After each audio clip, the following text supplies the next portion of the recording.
সেদিন আমরা চলে গেলাম কিভাবে আখের গুড় বানায় তা দেখতে। চলেন আপনাদেরকেও দেখাই। আমরা গিয়েছিলাম বাউশিয়ার আবদুল্লাপুর গ্রামে অবস্থিত আখের খেতে।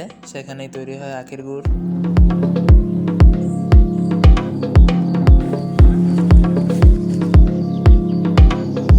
আখের গুড় বানাতে প্রথমত আখ ভালোভাবে কেটে পরিষ্কার করে সংরক্ষণ করতে হয়।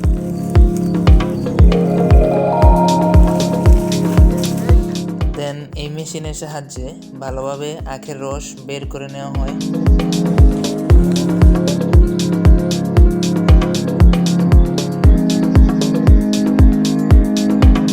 তারপরে এই চুলায় 5 থেকে 6 ঘন্টার মতো আখের রস জাল করে আখের গুড় তৈরি করা হয়।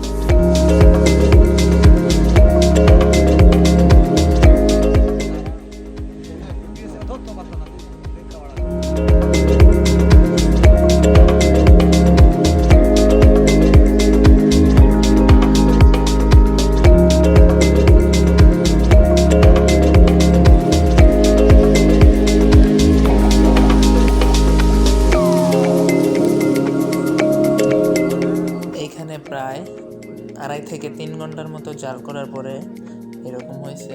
আরও 2 ঘন্টার মতো জাল দিলে আখের গুড় তৈরি হবে। আজকের মতো এই পর্যন্তই। আল্লাহ হাফেজ।